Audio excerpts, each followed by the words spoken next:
Bienvenidos a una nueva entrega de Internacionales RNA. Les saluda Ileana Leiva y qué bueno que se informe con nosotros sobre lo que está ocurriendo en el mundo. A continuación le presentamos lo más destacado. El Tribunal Constitucional de Perú aprobó la solicitud de habeas corpus para liberar a la líder opositora Keiko Fujimori. Accidente aéreo en Mali deja 13 soldados fallecidos.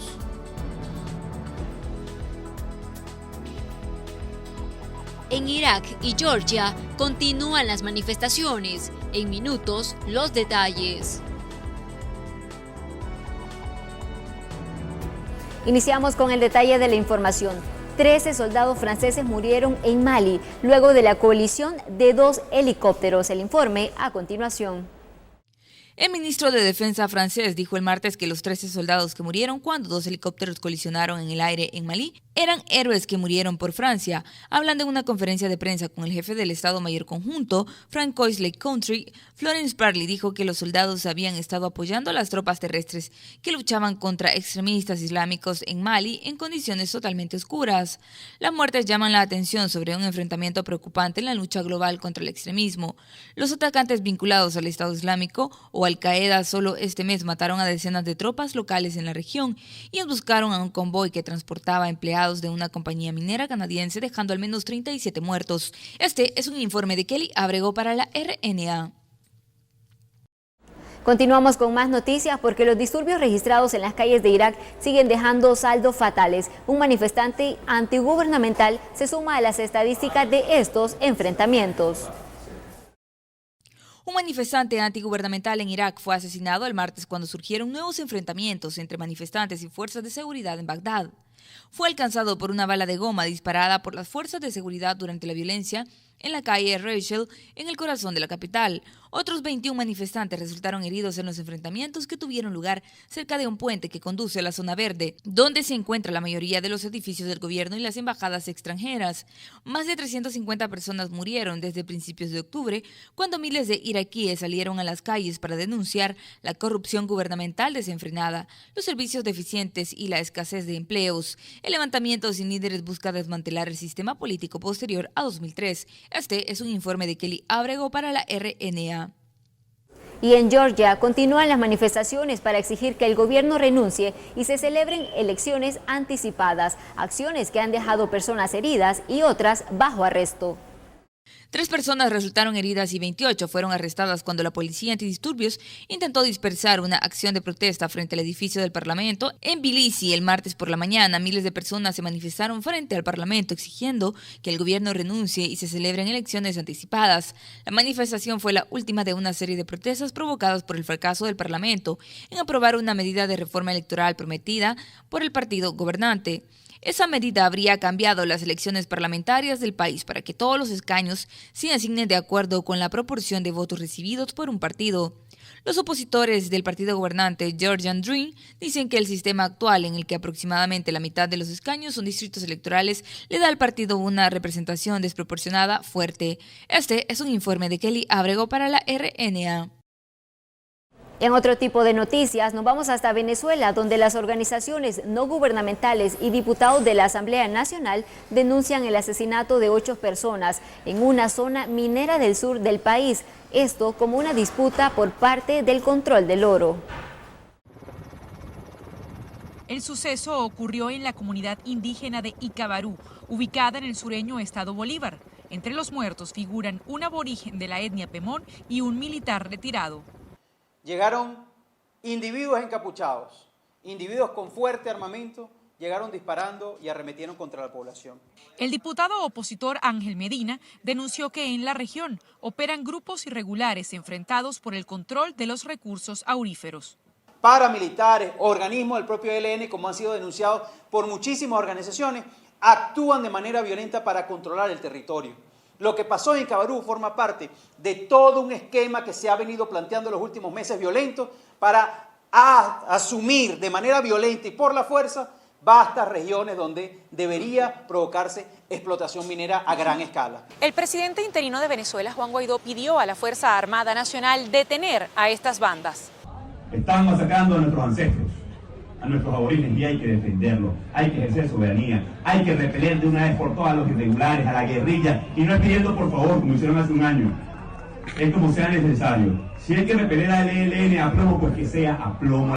Una fiscalía regional se encarga de investigar estos asesinatos, pero desde el año 2016 se vienen registrando estos enfrentamientos por el control de la explotación del oro. El más reciente se reportó en octubre de 2018, donde murieron 16 personas en la localidad minera de Tumeremo, también en el sur de Venezuela. Adriana Núñez Rabascal, Voz de América, Caracas. Y en Argentina, un tribunal decretó duras condenas contra 2 curas acusados de abusar de varios menores de edad.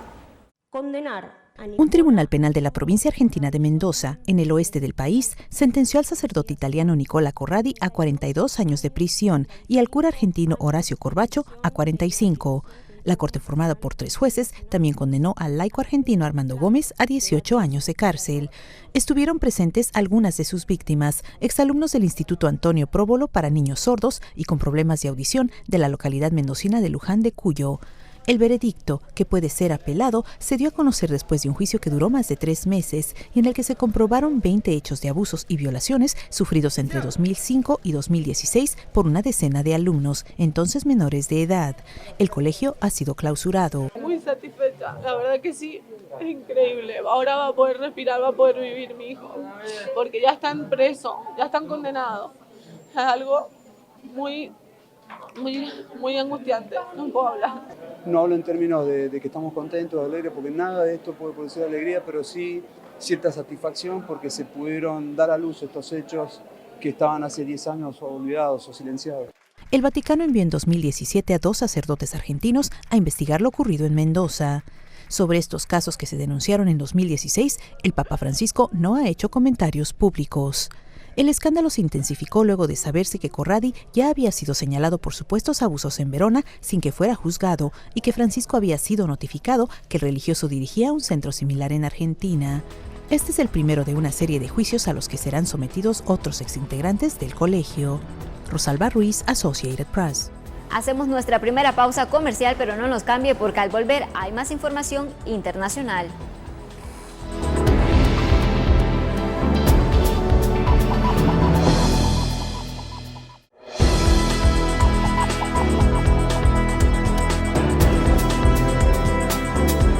Gracias por su sintonía. Vamos a continuar esta vez en Uruguay, donde tras los resultados reñidos en las elecciones presidenciales, las autoridades no han declarado un ganador, generando muchas expectativas entre los candidatos. La Corte Electoral de Uruguay anticipa que los resultados oficiales de la segunda vuelta de las elecciones presidenciales se darán a conocer el viernes tras un recuento de votos. Con aproximadamente 30.000 votos de ventaja se encuentra el candidato de centro derecha Luis Lacalle Pou del Partido Nacional, según el 99% de los votos contados. Lacalle Pou espera que lo declaren ganador. Obviamente, al no tener la aceptación del candidato del gobierno, el presidente como nosotros nos vamos a tener lo que pase dentro de pocos días, cuando la Corte formalmente diga que la coalición multicolor ganó esta elección del 24 de noviembre.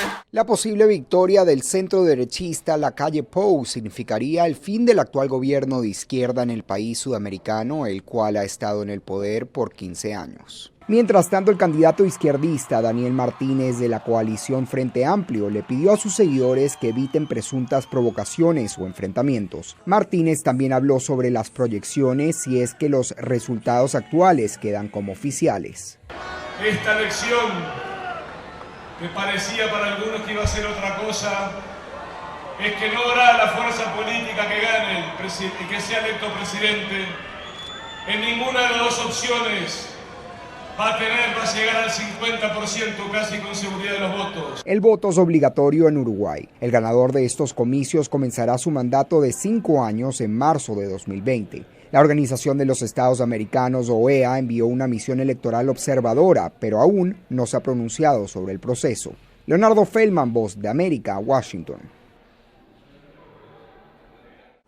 Y el Consejo Permanente de la OEA recibió un informe detallado de la situación política y social en Nicaragua. Un escenario en Nicaragua donde a un año y medio del comienzo de las protestas la situación sigue siendo crítica. Eso es lo que revela el informe de la Comisión de Alto Nivel de la OEA sobre Nicaragua presentado el lunes y según los expertos que redactaron el documento, lo que se ve en el país centroamericano es preocupante. Las violaciones de los derechos humanos siguen adelante y el gobierno de Daniel Ortega sigue persiguiendo y oprimiendo a todos los individuos que critican o se oponen al Estado. La violencia es diaria, dicen, y la iglesia ha sido objeto de fuertes ataques, mientras el escenario de elecciones libres parece imposible. En el marco de este informe, Carlos Trujillo, embajador de Estados Unidos ante la OEA, dijo que ya no hay más tiempo para un diálogo con Nicaragua. Ellos tienen que primero respetar los derechos humanos. Vamos a comenzar por los principios. Tienen que parar de oprimir y violar los derechos humanos en Nicaragua, que lo vemos todos los días y vemos la evidencia que existen hoy aquí en Washington. Eso es por principio. Segundo, deciden el compromiso a regresar a la democracia, y no existe. Por un año y un poco ha existido este diálogo, el famoso diálogo, que en ninguna de las condiciones que había quedado comprometido el gobierno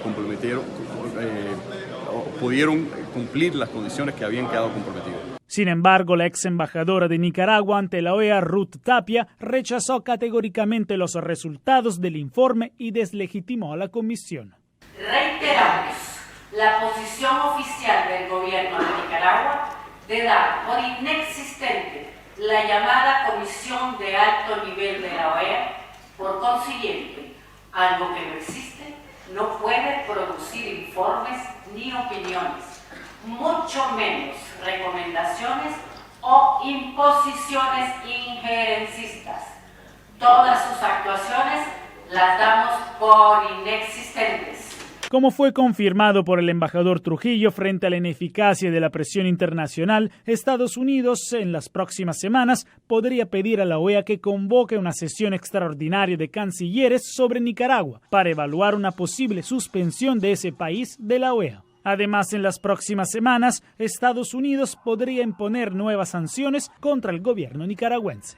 Desde la OEA en Washington, Jacopo Luzzi, Voz de América.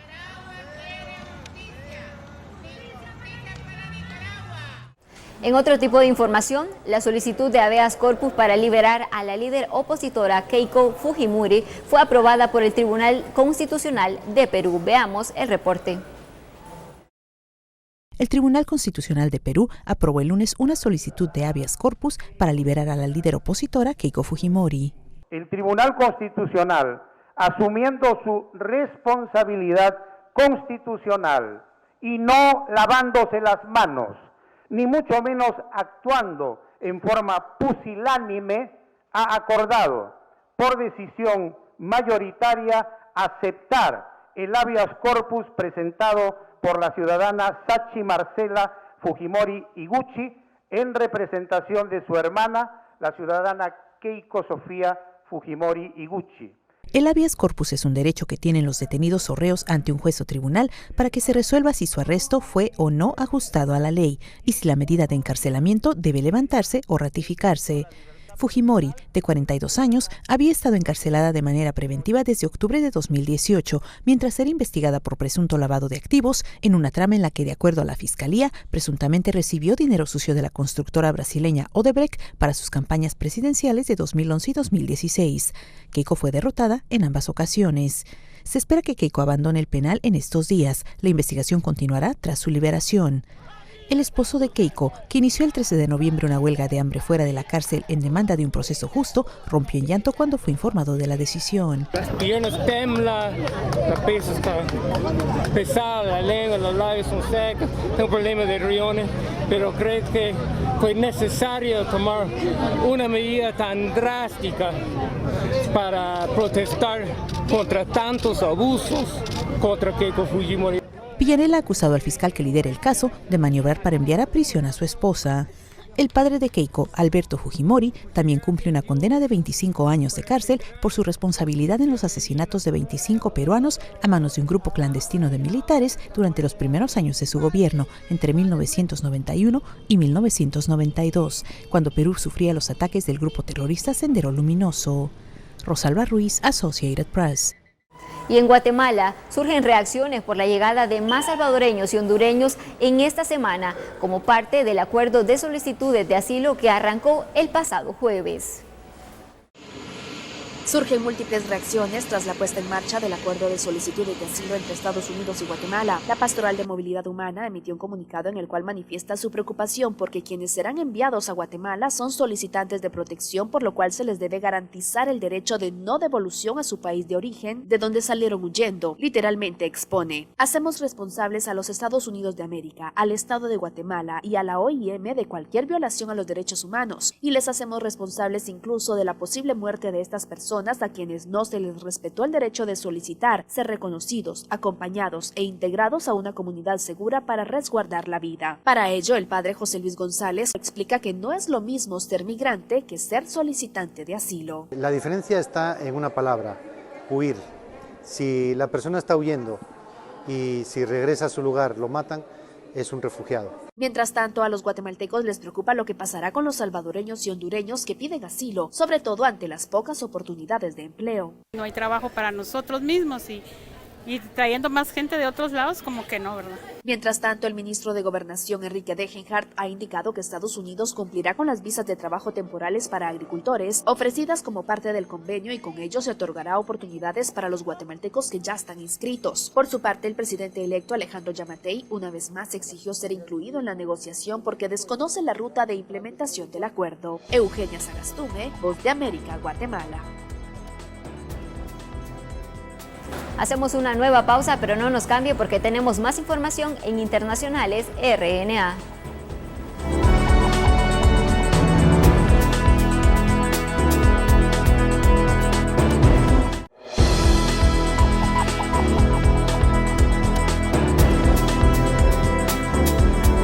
Gracias por informarse con Internacionales RNA. En Yemen, las autoridades están preocupadas por un nuevo brote de dengue. Tenemos el reporte. Estos pacientes están siendo tratados por dengue en un hospital en Hodeida y no son los únicos. Estas últimas semanas el hospital ha visto una gran prevalencia de dengue, una enfermedad curable que causa fiebre, dolores de cabeza y erupciones cutáneas, según la Organización Mundial de la Salud. El doctor Mohammad Razi, jefe del Departamento de Cuidados Intensivos, dice que esto se debe a la falta de recursos, incluidos medicamentos, pruebas y radiografías. Los hospitales están bajo mucha presión debido a enfermedades. Las personas son pobres y solo nos tienen a nosotros, explica. Con tan pocos recursos, el personal del hospital debe trabajar las 24 horas para atender a sus pacientes. Este es un informe de Kelly Abrego para la RNA. Y hay más información internacional en el siguiente resumen.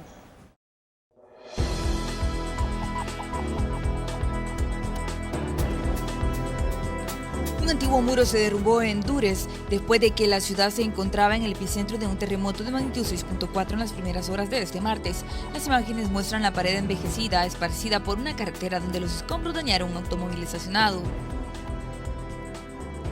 3 hombres encarcelados durante 36 años en Maryland fueron exonerados el lunes por el asesinato de un adolescente de Baltimore. Después de una revisión de su caso, fueron liberados de la prisión horas después de que un juez despejó sus condenas y los fiscales retiraron los cargos. Eran adolescentes cuando fueron sentenciados a cadena perpetua en 1984. El ministro de Relaciones Exteriores de Rusia advierte a los kurdos de Siria que podrían meterse en problemas al tratar con la frialdad un acuerdo entre Rusia y Turquía. Sergei Lavrov señaló que los kurdos aceptaron el acuerdo del mes pasado que les pedía que despejaran una zona de amortiguamiento junto a la frontera de Siria con Turquía. El acuerdo siguió a una ofensiva turca en el noroeste de Siria después de la retirada de las tropas estadounidenses. Este es un informe de Kelly Abrego para la RNA.